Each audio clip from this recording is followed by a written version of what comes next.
Merry Christmas, everybody. This is No One Unscripted. We are in Ada chapter, No One Unscripted, Christmas 2021. Housekeeping disclaimer: if you happen to hear some lickings and groaning sounds, they are my uh, two little monsters over there. So today I wanted to talk to you about this concept that I've been thinking about for some time. Uh, I call it dispassionate love or unconditional love. I mean, what is it? What is unconditional love? It's difficult to sort of uh, say that, yeah, I love everybody, I love everything, but is it really?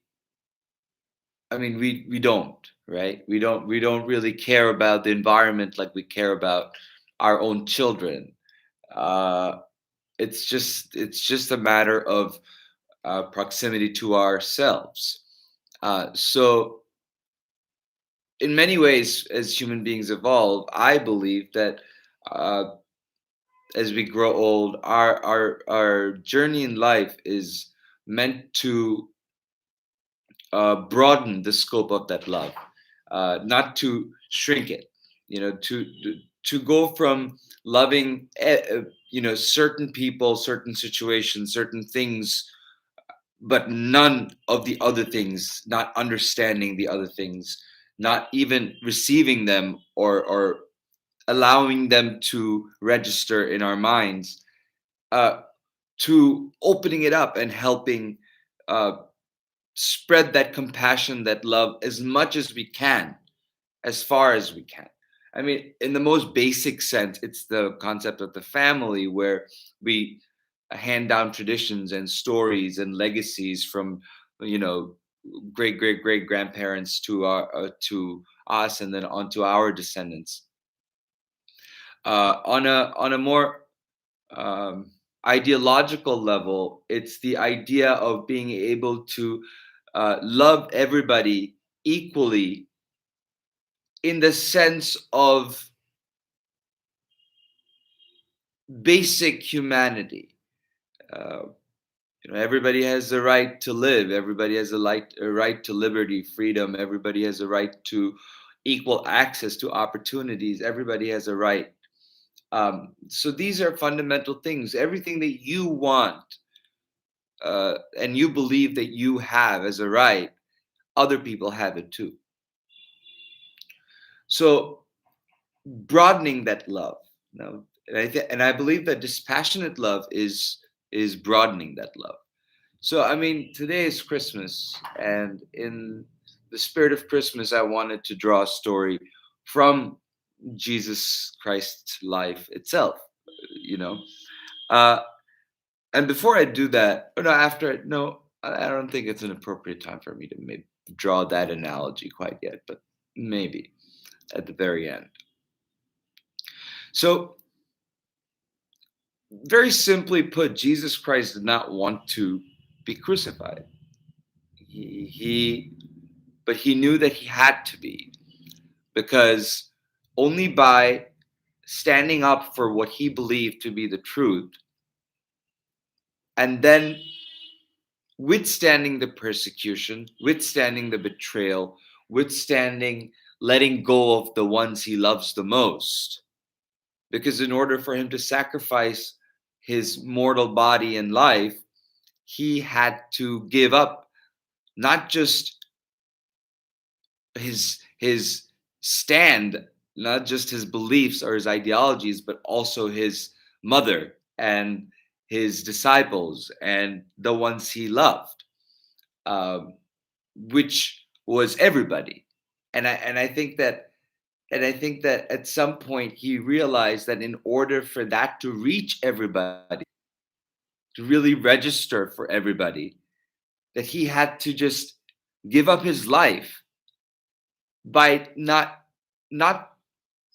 protesting the injustice being done to him, but in the time he had to lift up others and to give them the justice that they sometimes don't even think they deserve. Like the woman getting stoned, and him stopping that by asking the people stoning the prostitute, or the sex worker, like, who among you is without sin? You know, he broadened the scope. He showed what it was to be, to love others. And it wasn't received well, but he did it nonetheless. He became, uh, I mean, he was a problem for the politics of the time. He was a problem for the Romans. He was a problem for the um, the vassal state, the vassal Jewish state that was there. Um, and the only people who listened to him were his disciples, and more the common people who saw the truth in his simple words. And he drove it home with action. He did it. He went out and he brought all his resources to teach people how to be fishers of men. And by that, it kind of means, how do you link with other? How do you connect with other? How do you bring other people in to the understanding of broadening your love, of dispassionate love? And the only way, at some point, he realized that he wouldn't be able to do that in his time. And the only way for him to make this a lesson of perpetuity was to make the ultimate sacrifice and then be lifted up by his father, by everything that was around him, by the weight of his deeds, by his dispassionate love of loving even the people who sin against him, for asking for forgiveness even from the people who sinned against him. No, that is dispassionate love. That is necessary love. It's the love that even if you don't want to do it, you know you need to do it. And that need doesn't come from a place of obligation because of a status quo or a societal requirement or expectation. It comes from something inside that tells you that I will never be able to live with myself if I don't do this for this being, this person, this community, this village, this city, this state, this country, this world. And his thought was this world till the end of time. Join everybody in the dispassionate love that is unconditional love, that is beyond the wantings and the desires, or the obviousness of what you like and don't like and who you hate and don't hate. It's the boundless love that requires you to shed all of that through forgiveness, to find ways through collaboration, compromise, and to get to a point where we never ever take away from people their life and their liberties and their property and their loved ones. Instead, we always give and let the universe be the guide and the steward of who goes and at what time. So, in order for us to do this, we have to be incredibly aware of our every single action we take, every single word that comes out of our mouths. Because, I mean, we have a responsibility to take care of the things that are going on beyond human civilization, because human civilization depends on it. And I think somewhere Christ understands this and understood this, that it's a symbiosis of nature and humanity, which is paradoxical because humanity is part of nature, but we are an oddity. We are an oddity. As far as we know, I mean, dolphins may be having the same conversation and through sonar under the ocean. But that's the message for this Christmas for you, for everybody. Is we are in a time where we must broaden our love, and we must think of love as a dispassionate thing that exists. That it's and by dispassionate, I don't mean without the urge. I mean with the urge from a very seismic volcanic place, not just from the superficial level, not just from the social level, not just even from the familial level, from the place of duty, from the place of friendship, from the place of um, just kindness from strangers. This is the love that you see.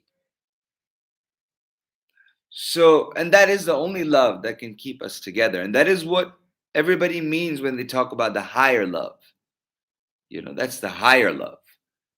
I guess it's a better way of putting it instead of saying dispassionate love. It's the higher love, you know? It is the higher love. So we have a tough time coming ahead of us. We've had a tough time in the last 2 years. We have another some years before we can really get back to where we are. And I'm not talking about money, because the ripple effect of what we have experienced since the end of 2029 and ongoing even now, both geopolitically and because of the pandemic, and because of there's also the HIV pandemic ongoing, by the way, and other crises that are ongoing. I mean, if I were to just sit here and like think about all the things that have happened, and remember last Christmas there was that huge blast in Nashville. I mean, we would be talking all about that now had it not been for the pandemic and had not been for the insurrection.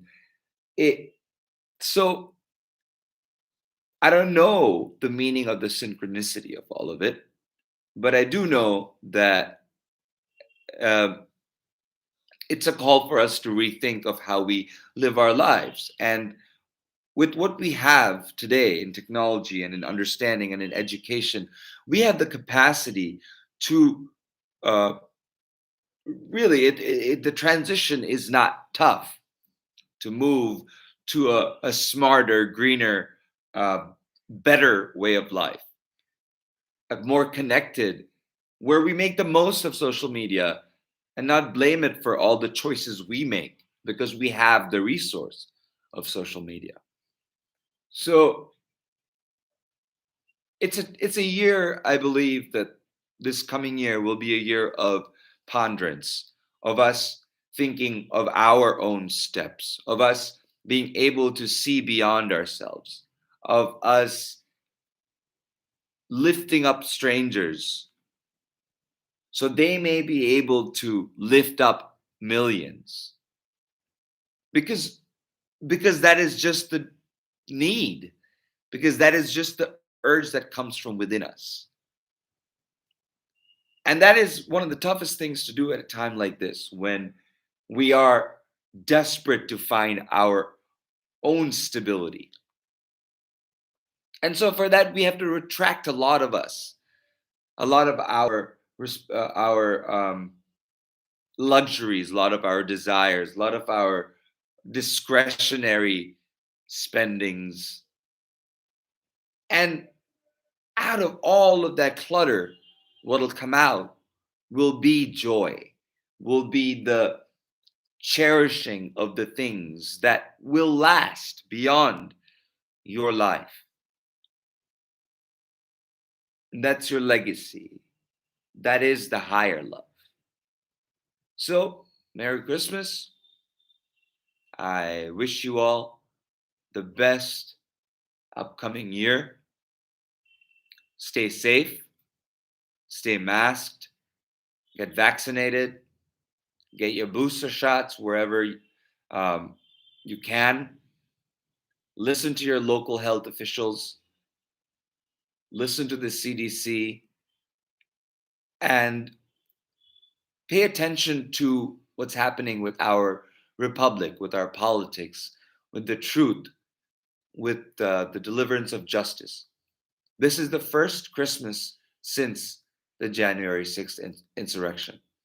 The first Christmas that Officer Sicknick's family, Ashley Babbitt's family, and the other three, plus the other person who died a week or two later because of a car accident outside the Capitol, police officer, passed away. This is the first Christmas that hundreds of thousands of Americans are going without somebody in their family because of COVID. And this is the second year for those who lost people to COVID the year before. These aren't normal times, but and last year my Christmas message wasn't so somber because we hadn't yet been through the insurrection. We hadn't yet seen in full light what was happening, and we still don't. We still only see the tip of the iceberg.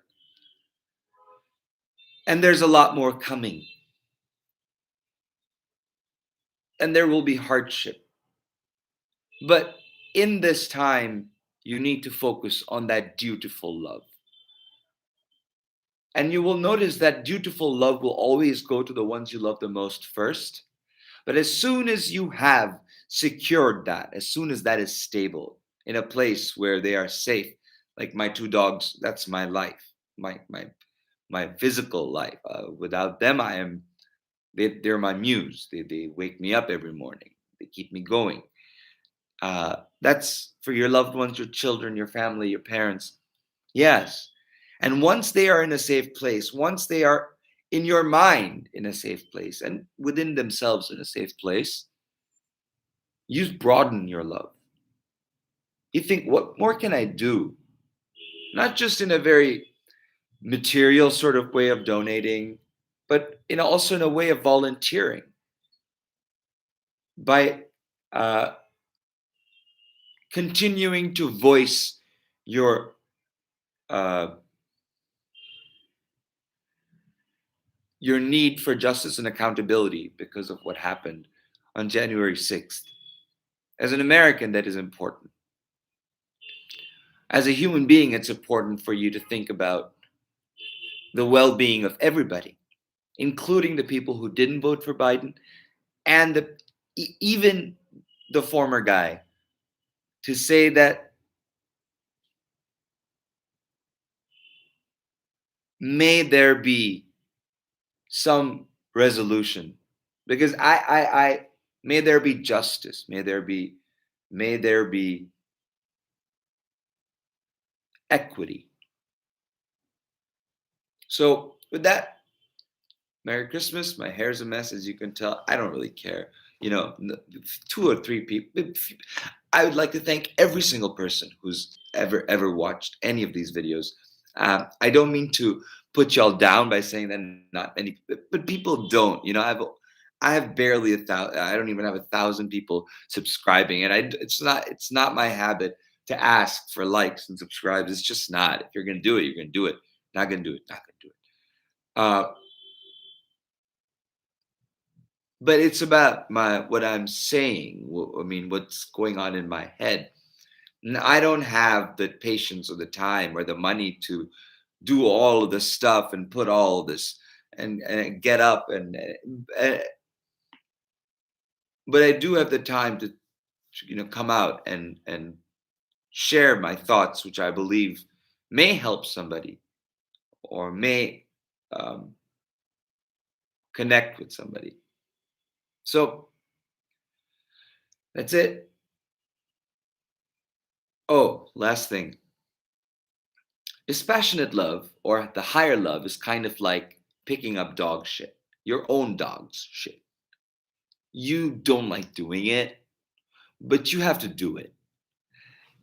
Even if it is in your own yard, you have to do it because otherwise you're going to step in it or they're going to step in it and drag it inside. And nobody wants shit all over the place. And that's one way of looking at it. That's one way of looking at higher love. I mean, it's a little bit uh, more contemporary, I guess. So, with that, see y'all next year.